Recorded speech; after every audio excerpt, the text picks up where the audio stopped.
Sampurasun. Assalamualaikum warahmatullahi wabarakatuh. Kumaha daramang para wargi pamirsa? Nuhun upami daramang mah.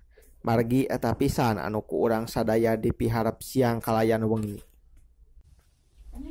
Wargi-wargi pamirsa, sapertos anu ku urang sadayana pada keuninga.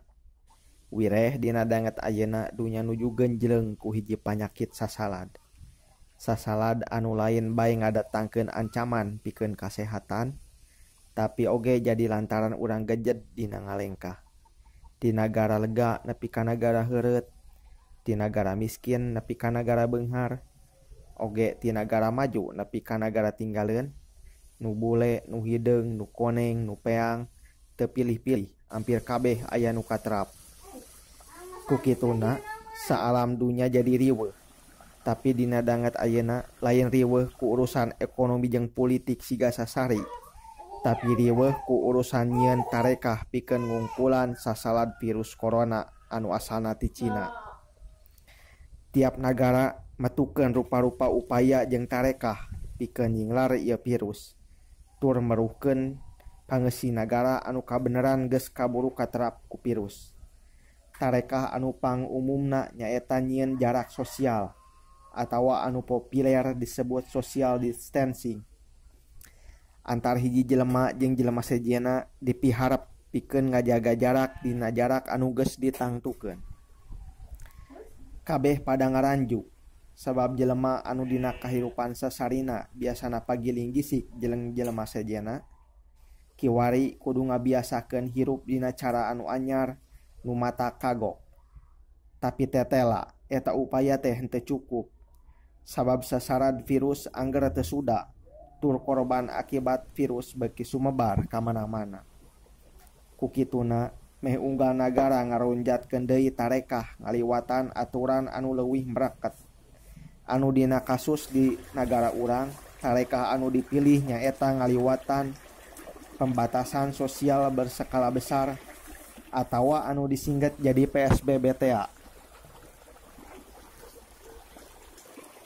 Lamun dina tarekah saacana hubungan jarak individu anu diatur, kiwari hubungan antara hiji wewengkon administratif jeung wewengkon administratif, misalna antara hiji provinsi jeung provinsi sejenna atawa hiji kota jeung kota sejenna oge milu diatur.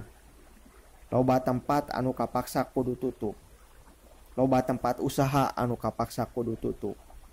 Jenis jeung kuantitas moda transportasi diwatesanan tub nepi ka loba jelema anu ngaligeuh leungiteun pagawean. Tur kapahung di kota teu bisa balik ka lembur sewang-sewangan. Sasalad virus corona memang geus mawa pait jeung peuheur kana kahirupan.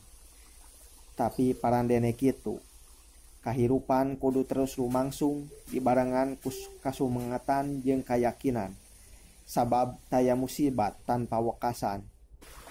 Para wargi pamirsa, video diwangun ku sababaraha scan kayaan di lemur dina waktu ayeuna. Anu dina proses midamelna tangtu teu hilap bari merhatikeun protokol kasehatan patali sareng virus corona. Ampun paralun sanes bade ngabibita, da kasae mah rumaos masih jauh mela-melu. Mung sasiereun sabeunyereun muga wae tiasa jadi panglipur kana kalbu, tur pangbeberah kana manah, khususna kanggo anu dina lebaran ayeuna henteu tiasa nyelang mulih heula ka lemburna. Rupina sakitu anu tiasa kapihatur, hapunten tina kakiranganana.